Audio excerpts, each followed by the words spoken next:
जय भारती। छठी मैया को हार्दिक नमन करते हुए आज आप सभी भाइयों एवं बहनों को छठ पूजा की हार्दिक शुभकामनाएं देता हूं।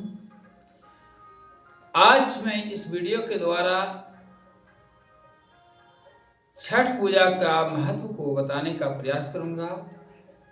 छठ पूजा झारखंड, बिहार, उत्तर प्रदेश का मुख्य पर्व है, परंतु ये अपनी पवित्रता, अपनी सादगी, अपनी साधना के बल पर छठ पूजा भारत ही नहीं विदेशों में भी मनाया जाता है। विश्व के 40 देश ऐसे हैं जहाँ की छठ पूजा मनाया जा रहा है।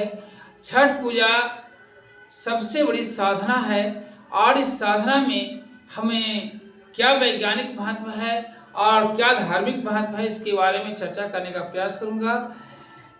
धार्मिक महत्व के बारे में, पौराणिक कथाओं के बारे में आप सभी भाई बहन अच्छी तरह से जानते हैं।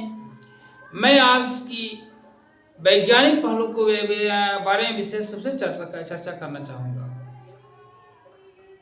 यह पर्व साल में 2 बार मनाया जाता है, कार्तिक महीने में और चैत महीने में। ये दोनों ही मास ऐसा मास होता है जिसमें मौसम परिवर्तन होता है, एक मौसम दूसरे मौसम में परिवर्तित होता है। ये इस कारण इसमें बीमारियां होने की, अस्वस्थ होने की बहुत ज़्यादा संभावनाएं बढ़ जाती है। और यह पर्व में बहुत सारी ऐसी चीज़ें हैं जो कि अस्वस्थ होने से हमें बचाता है। सबसे पहला है गुड़ और तेल का प्रयोग होता है। छठ पूजा में जो भी पकवान बनाए जाते हैं उसमें गुड़ और तेल का प्रयोग होता है। गुड़ और तेल शरीर की इम्यूनिटी को बढ़ाने में बहुत बड़ा मददगार होता है। इसके साथ ही साथ इसमें सादगी, स्वच्छता और सात्विकता का विशेष रूप से ध्यान रखा जाता है, जो कि हमारे स्वास्थ्य के लिए बहुत ही लाभदायक है। दूसरा इसका महत्व यह है कि निर्जला उपवास होता है। जब हम लोग भोजन करते हैं उस समय शरीर की कोशिकाओं का सबसे पहला काम होता है भोजन को पचाना। लेकिन जब हम उपवास करते हैं अर्थात भोजन नहीं करते हैं, उस समय शरीर की सारी कोशिकाएं अपने आप में रिपेयर करती है। जहाँ पर कोशिकाओं में अधिक पोषक तत्व जमा है उसे कम करेगा, जहाँ कम है वहाँ ज़्यादा करेगा। जो पार्ट घिस गया है वहाँ पर उसका रिपेयर होगा, जहाँ टूट गया है या जहाँ कोई कमियां आ गई है उस सारे के रिपेयर करने का कार्य हमारी कोशिकाएं करती है। तो हमारा शरीर एक अद्भुत शरीर है, अद्भुत मशीन है जो कि पूरा समय कार्य करता है। और जो उपवास करते हैं तो वो पूरा समय रिपेयर का कार्य करता है। इससे भी निर्जला उपवास होता है। निर्जला उपवास का भी एक विशेष महत्व है, शरीर के लिए बहुत ही लाभदायक है निर्जला उपवास। इसके साथ जल अर्पण करते हैं। जब हम लोग जल को ऊपर से गिराते हैं नीचे की ओर तो जल का 2 किनारा बनता है। ये 2 किनारे से होकर जब सूर्य की प्रकाश हमारे शरीर पर पड़ता है, वह प्रकाश की किरणें इतनी लाभदायक है जिसके बारे में वर्णन नहीं की जा सकती। वैसे भी बहुत सारे जो योगी महात्मा, सिद्ध मुनि प्रतिदिन सूर्य का जल अर्पण करते हैं। और जल के जो दोनों किनारे, जो गिरता हुआ जल के दोनों किनारे से जो प्रकाश उनके शरीर पर आता है, वह प्रकाश उनके शरीर के सारे दोषों, सारे रोगों को दूर करता है। तो यह हो गया जल अर्पण का महत्व। इसके बाद हम लोग भींगा वस्त्र पहन करके ये सारे क्रियाकलाप भींगा वस्त्र में करते हैं। आप लोग बताएं कि भींगा वस्त्र बहुत ही लाभदायक है शरीर के लिए। वो क्या है? प्राचीन काल में भींगा वस्त्र पहन करके लोग मंदिर जाते थे, देवालय में जाते, लगभग आधा घंटा से ज़्यादा उनका भींगा वस्त्र रहता था। स्नान करने में भी आधा घंटा से ज़्यादा समय लगाते थे। जब वो आधा घंटा तक स्नान करते थे तो उनका नाभि ठंडा होता है। जब नाभि ठंडा होगा तो नाभि से जुड़ा हुआ जितने भी सब रोग हैं दूर होंगे। कहा भी गया है या जानते भी हैं आप सभी लोग कि नाभि पूरे शरीर का सृजन का मुख्य पॉइंट है। तो नाभि ठीक तो पूरा शरीर का सभी भाग अपने आप ठीक हो जाते हैं। तो भीगा वस्त्र पहन करके जो हम लोग पूजा करते हैं, इसका ही विशेष रूप से महत्व है। सुबह शाम हम लोग नदी किनारे जाते हैं। सुबह शाम नदी के किनारे की वायु अधिक लाभदायक होता है, अधिक स्वस्थकर होता है। हमारे साथ जो हम यदि छठ व्रत कर रहे हैं तो हमारे साथ साथ जो भी हमारे भाई बहन परिवार के लोग जाते हैं नदी तट पर, सुबह और शाम यदि वो घंटा 2 घंटा वहाँ बिताते हैं, वहाँ के शुद्ध जल को से स्पर्श करते हुए जो वायु उनके शरीर में प्रवेश करता है, वो बहुत ही लाभदायक है। तो सुबह और शाम पूरे परिवार नदी तट का जो आनंद लेते हैं, बहुत लाभदायक होता है। इसके बाद सूर्य दर्शन। सूर्य दर्शन हम लोग इसमें करते हैं। छठ पूजा में हम लोग सूर्य दर्शन करते हैं।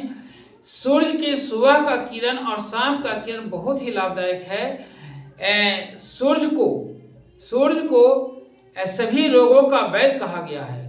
ये बहुत सारे उपनिषदों में इसके वर्णन किया गया है, बहुत सारे धर्मशास्त्रों में वर्णन किया गया है।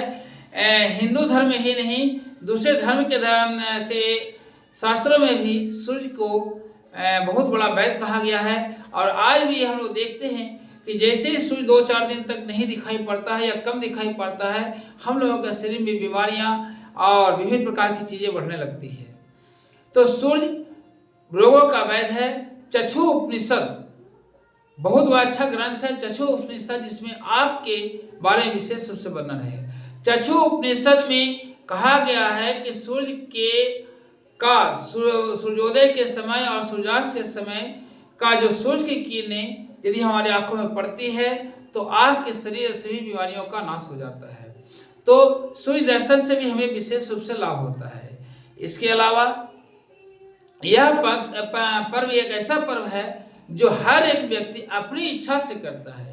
कोई पौराणिक नियम ना लादे नहीं गए हैं, यही करना है, यही करना है, ऐसे ही करना है, ऐसी कोई परंपरा इसमें नहीं लगाई गई है।